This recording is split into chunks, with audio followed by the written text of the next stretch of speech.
Hi everyone, my name is Owen Magabinao and welcome to HYVA.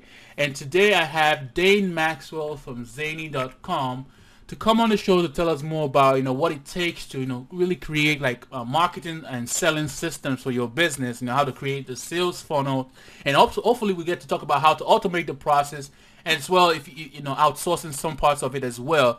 And before we get started, I want to Dane, go ahead, just give an introduction to yourself to my audience, and we can get started. Sure. Well, I work with real estate companies, and I help real estate companies automate, well, not automate, automate some of their recruiting to recruit agents into the company. I help real estate companies get rid of their filing cabinets and go paperless. And I'm a software as a service business owner, so I don't get into any business if it doesn't have an automated sale and recurring revenue. Those are the two things that have to be a requirement for me to start a business: automated sale, recurring revenue. And when I say automated sale, I mean, oh, there's more money in my bank account on Friday. How did it get there? I must have had a sale. That's how automated I'm talking about. Yeah. And I work with anywhere between 200 to 500 brokers on a monthly basis who pay some sort of monthly fee to use any one of my software for software products. Definitely. I'm even curious, why did you go decide to go with this model as opposed to maybe just like you pay for the service, they buy the service, and that's it? Yeah, good question. Because the bane of my life and every business owner's life is acquiring a customer. That's the hardest thing in the world to do, is to acquire customers. It just sucks. Like there's no easy way to acquire customers. It takes effort and skill. And so I figure if I'm going to do all that work to acquire a customer, I want to collect from them on a monthly basis. And it's just as easy to sell a one-time sale as it is to sell a recurring sale. So why not sell recurring? Definitely. I totally get that point, because you spend all that time marketing and trying to get the person only to sell them once and then hoping they come back, as opposed to the model like you're talking about, where as a matter of fact, that when you get them in, they continue return as a client and continue bringing that revenue for you. So we promised the audience so far that we're going to be talking about how to set up selling systems in your business, and how to set up funnels that take the person from, I guess, from being a cold lead to warm lead and all the way to a client. So let's talk about how exactly that is done in your business. Okay. Well, the concept that I like to, how I think about it is, if I was standing on a stage, and this is from Chet Holmes in the book, The Ultimate Sales Machine, which that book is one of the top 5 business books I've ever read. And if you're standing on a stage and you have 100 customers who could be a potential customer of yours, what would the title of your speech be? Okay. Well, if I'm selling transaction management software, and I get up there, and that's what transaction management software is. Put the file, instead of putting the paper in a file folder, you put the paper online and you work the transaction from there. So if I'm selling transaction management software and I get on stage and I say, all right, here is my pitch for transaction management software. Okay. The way that it breaks down is something like 5% of your market is currently looking for what you have to offer. Okay. So you can blast out to 100 people and reasonably expect 5% are going to be interested. Yeah. Well, 30% might, I think it's like 30% might be interested. The other 30% are mildly interested, and the other 30%, they don't even care. They don't even want the product. So you want to create your title to appeal to that 60% of the market, and hopefully pull in some of the other remainder 30% that doesn't even care, doesn't even know you exist, doesn't even have that problem in the first place that they want to solve. What you do is, instead of as title on transaction management software, I would say, here's how to recruit agents and build a mobile real estate office. Definitely. And I'm curious though, because you hear people say you have to zone in and just go after someone who's already looking for you. But you're saying that you want to word what you're saying and have it as open to as many people who might, those who already are looking for what you're looking for, and those who kind of care about it but not at that point. Is that what you're saying? Because I want to get that clear. Sure. Well, if we want to do cold lead generation, you want to cast the widest net possible, but still be specific. So I'm talking about real estate companies here, and Okay. I'm talking about transaction management software here. So those are very specific. Already, yes. Okay. The end result or benefit of transaction management software, if it's done correctly, most of the time it's not, then you can have a mobile real estate company. Agents can work from anywhere. and you can recruit agents in whether or not you have desk space for them or not. And this is kind of a foreign concept for real estate companies. So that's how I think about it. Does that make sense? I understand it now. So first of all, you already got kind of like a set group of people you're going after, but then instead of just talking about the features of the product, which only a few people would already know because but now you're talking mostly towards the benefits. That's okay. So go ahead, continue. I want to learn more about this. Okay, let's use a more practical example. So let's say for the recruiting software, I'm a big fan of doing a 5 mistakes course or a 5-day course on something. So for you, Owen, selling outsourcing services, you say you'd create a lead generation course on the 5 most common mistakes of outsourcing that cost people thousands of dollars, and and then in parentheses you'd have and create and turn a 2-week project into a 6-month project, and things like that. So like 5 mistakes that do this, and then each day in your lead gen sequence would be one different mistake that a person makes: hiring the cheapest outsourcer, not testing the outsourcer, not getting a daily report from the outsourcer, things like this. That would be in your 5-day course. And I'm just kind of winging this off. I'm just coming up with this on the fly, but that's how. I'm liking it because I'm thinking about, creating something like that too. So just keep pumping the ideas. Go ahead. Yeah, I think the 5 mistakes course is great. So like if I owned 37 signals with Basecamp, one of the things I'd have on there somewhere is the 5 most common project management mistakes that delay projects and that add cost to projects and delay the time. And then I would just have different different experts in project management provide drip content to help people manage projects better. And every once in a while talk about how you can do that in Basecamp as well. Definitely. Because that's how if I ran 37 signals, that's how I do. Now that wouldn't be the core focus of selling Basecamp, but that's how I would approach it.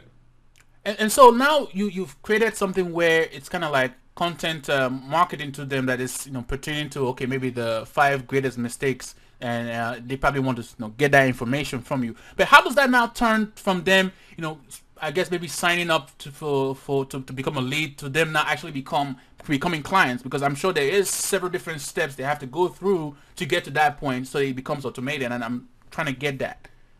Okay, so let's use the outsourcing example. Well, okay, I'll use one of my examples for my recruitingninja.com. At recruitingninja.com, you'll see a 5-day course. 5 days to recruit more real estate agents. I can't remember. I'd have to look at maybe I could look at actually. I think I'm split testing a couple headlines. So let me pull it up and see. And let me write that down because you said something that's key. You said split testing. So we're going to come back to that too. So okay. You see me bending my head down. I'm actually writing something. Okay. Go ahead. Yeah. Recruitingninja.com. The headline is, "Do you make these mistakes with recruiting?" So a broker's coming there is like, "Oh man, what do I make these mistakes?" And then the copy goes on and it says, "Who do you think has the bigger, better business? The best and most talented brokers, or the brokers with the best marketing? How do you respond when an agent tells you, 'No thanks, I joined, but I'm happy at the company where I'm at'? Or if they say, 'I join your company, but right now isn't a good time'? I can tell you how to eliminate these objections. I can tell you how to respond in such a way that agents will actually want to join your company. The harsh reality of recruiting is this: the broker with the better marketing wins every single time. The broker who can handle objections wins every single time. Do you make these mistakes with recruiting? You're about to find out. Yeah. Join me as I interview 5 of the most successful brokers on their recruiting systems. They will change your reality as to what's possible when it comes to recruiting the best agents almost effortlessly." And then so that's a 5-day course, and then I actually drip it over 15 days. So every 3rd day, in Aweber is what I use. Every 3rd day, I introduce them to a new broker, and I interview that broker. I'm like, "All right, so what are you doing to recruit real estate agents right now?" And they just happen to be using my product. So wow, that's nice. So there's a trend in all the interviews. They're learning something new, but the fact is also that there's a commonality between all of them is that they're using your products. So you're indirectly telling them, "Hey, you can be like these people if you're using my product." Okay, go ahead. And so I'm curious too, when you're sending them that drip content where they so it's kind of like an event. around the height, they signed up for the free information about how to avoid certain mistakes, or learn how these brokers are all being successful in what they're doing, and how you can take their ideas and implement your business. So there's kind of like an event going around where they have to wait for a new email or with video interviews or whatever coming up. And I'm curious, are you adding kind of like at the end of the video kind of click here to buy now, or at what point do you insert the fact that they should buy the service? Either at the end of the interview or below the video as a link on the page. Okay, so it's always in there on all the different videos that they receive. It's not like you have to wait all the way to the end of the series before you tell them to buy, right? Yep. And you know what? You know who I think that I got so excited about this, because before I knew anything about internet marketing, before I even knew that I was getting marketed to, before I had a clue about what was going on, I got into Perry Marshall's Google AdWords course. Have you heard of Perry Marshall? I've heard of Perry Marshall. I actually signed up a long time ago for one of his newsletters. The ones he used to send as a mail to you. I used to love reading them. Go ahead. Yeah, he's amazing, right? God, that guy's really good. So I think he has the single best 5-day opt-in course on the internet. If you go to perrymarshall.com, you'll see an opt-in course, 5 days to success with Google AdWords. And he does it perfectly, brilliantly. That, if you don't have people to interview because you're just starting out, you don't need brokers to interview like I'm interviewing them. Perry Marshall didn't have any brokers to interview. He just created his content, 5 days to success with Google AdWords. And the nice part is, okay, you make the customer wait for the next day's course, but you don't. Actually, below it, I said your next email will be sent in a few days. If you want to jump ahead right now, click here. And so Perry Marshall also does that too. So like you can read day 1 to success with Google AdWords, and then if you like it and you want to go on, you can click to go to day 2. Yeah. And then you can go to day 3. So you can jump ahead. So I remember when I went through the course, what happened is I got the first email, and then I got day 1. I loved day 1 so much. It's like, I got to read day 2. So I clicked on day 2, and it's like, oh man, this is amazing. I got to read day 3. And then I read day 3, and I'm like, oh, okay, I'm on. This is information overload. Okay, 3 days is enough. I'll take a break. So then the next day in my email inbox, Perry Marshall's day 2 course, the subject line day 2. Oh, I delete that. I've already read day 2. The next day, day 3. Oh, I delete that, day 3. And then the next day, day 4 is like, oh, I haven't read day 4 yet. So I'll open up that email. I open up that email. I go in and I read the course. Then I read day 5, and I'm like, dude, I really got to buy this Perry Marshall course. But I didn't have a lot of money at the time. I just graduated college, so I'm not going to buy it yet. But then, like every 4 or 5 days after that, Perry kept dripping on me like with something else amazing. And then I was like, okay, this is it. I got to buy this product. And so that's how it worked for me. I probably bought it like 30 to 40 days after I'd gone through the 5-day course. Now, if I had gone to Perry Marshall's site and he had just tried to sell me how to do Google AdWords, I'd be like, I don't care about Google AdWords. What do I care about that? But he tells me how I can access 1 million customers in 5 minutes with like $5. Okay, I'm interested in that. And then, I'm interested in, if I don't have a business, I can take Google AdWords and go to an optometrist or a chiropractor or a dentist or a pest control or a painter and do AdWords for them. Like, oh, I don't need a business model. I can do anything. So like he walks through all of this, and I think the 5-day courses does a really good job, because at the end of each day, he's pitching his product with a call to action, kind of like mine, but Perry does it much better than me, mostly because I'm just kind of lazy. Definitely. And so they go through the sequence of emails, and they have a chance to jump ahead and even maybe sign up quickly. But is there something else after that is involved in the sales funnel that we need to be talking about? I'm curious. Yeah, so you want to create a sales page. You want to create a sales letter, one of those pages where there is that scroll bar gets a little smaller and smaller and smaller. You want a page like that to make your offer.